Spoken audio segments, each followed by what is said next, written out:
Hi everyone, I'm MaryAnn. I'm a visual artist and voice coach from Singapore, currently in Singapore, and welcome to day 83 of my 100-day Live Your Dreams vlog series. So if you're someone who has a dream and you want to make it come true and you're not quite sure how to make that happen and you don't know where to get started, well, I'm here to share whatever it is that I've gone through in my journey of living my dreams and pursuing my passion and creating a worthy and meaningful purpose for myself. So I hope that whatever I've shared will better give you an understanding of what you're going through in your journey so you can have more clarity about what to do next and how to continue or how to figure things out for yourself. So if you have any questions about these, feel free to ask them in the comments, or you can directly message me through any one of my social media links which are in the write-ups attached to these videos. So yesterday I shared about how there are steps in the process, there are different actions that we can take, and there's direct actions which leads to the exact outcome that you want at the end of that 1 month of your project. And there are indirect actions which are still important, but you don't want to spend too much time on them because they're kind of like, the supporting cast to the main story. And it's not that they're not important again, but they are only 40% of the journey. And the remaining 60% is, whatever direct actions you have to take to make things happen. So when it comes to indirect actions, there is a certain sequence that we have to follow. And it's very hard to determine what is an indirect action versus a direct one. And even among the indirect actions, there's a whole spectrum of them from 0 to 10, 0 being not at all related to the direct outcome of the project that you want, and 10 being that it's much closer to the direct action that would lead to the outcome that you want. So using the example of my animation project, I started first by doing some research on paper cut animation to see what other animators are doing and what kind of styles there are and what might be interesting or techniques that I could learn from them. But at a certain point, I can't stay forever doing research because I need to complete this animation within the next few weeks. So if I'm going to continue doing research, obviously I'm not getting anything done in terms of actually executing and creating this animation. So the first thing is that you want to identify what are the indirect actions in your project plan or in your plan to make that specific form of your dream come true.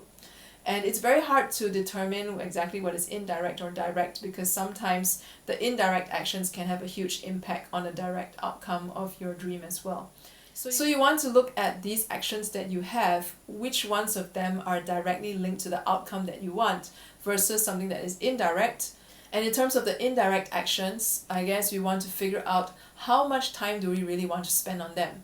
Because the danger of having indirect actions and having too many of them in our project plan is that we get comfortable thinking that we are doing something, that we are taking action towards our dreams, but it is not action that would really lead us there all the way. It's kind of like, just in the beginning to help us along, or like the first 40% of the journey, but that's not 100% of the journey. So when it comes to a project that you're doing for the very first time, when it comes to a dream that you're pursuing for the very first time, it can be a little bit tricky to figure out how much time do you really want to spend at each of these indirect actions. And one of the ways to know that you have spent too much time there is when it starts to get a little bit too repetitive. So a common thing that people do when they start a project that they've never done before is to do some research, because that is the best way to figure out to kind of have a guess of what might happen in your journey. And when we do research, at first it seems like, wow, there's a lot of stuff, we're learning a lot of new things. And after a while, the more research you do, the more the same kind of things keep repeating. And that's when you know, okay, it is time to start taking action, because there's only so much more that you can learn through research. Okay, and then when you get enough data from that, then it's about figuring out what's the next step. What are you going to do then with this research? So maybe after you have the research, you want to look at how do you want to create your project plan. Or if, let's say, you've already created your project plan, then you want to look at how do you refine it then based on the research that you have, such that it allows you to take the next step. So for myself, I spent way too long, I think, doing research on on other animations and other animators and their techniques, because honestly, I don't think I necessarily need all of that data just to get started on figuring out, the story of my animation, because that was the biggest thing that was in my way at the very beginning. I didn't know what the story was going to be.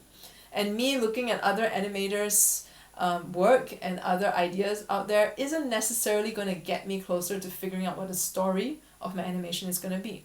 So at some point research would become kind of useless, because then you need to have more, actually doing something first before you might get stuck again, and then you might want to go back to research to figure out that problem. A few days ago I realized that I needed to just go and start sketching this animation out, and that's where I went into my studio and I started drawing out this one scene that I had in my mind that I knew I wanted to include in this animation, and with 3 characters. And I drew that out, and next thing I know, I had drawn another scene, and then I had drawn a 3rd scene, and I had drawn a 4th scene, and I was even making notes of all these ideas that I had of how to animate each scene, or what other characters are going to do that might be interesting if I got them to do that. And all of a sudden, I had like a whole storyline of this animation that I'm 80% certain of, and that would not have happened if I didn't go into the studio and start drawing. So now that I have 80% of my idea out, then I have more clarity about exactly what techniques I want to use, and then maybe this is where I can go back to the relevant animations that I've seen to figure out the different techniques that they use there.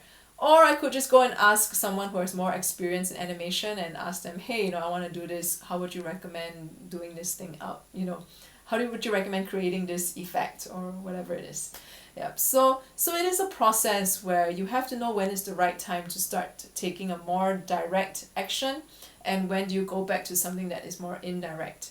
And it's kind of a back and forth process that you don't want to stay stuck in any one point for too long. And you know when you're not making much more progress in that one step, that's when it's time to do something different. That's when it's time to take another action and just try something different. Or sometimes that next action would already start to show up. Like in my case, the image of that scene that I just kept seeing in my mind, but I just didn't go and draw it out. So a lot of it is trial and error, but this is where your project plan would help to keep you in check and help to make sure that you are on track. So as far as possible, you always want to follow your project plan, and along the way you review and you make adjustments as you see fit.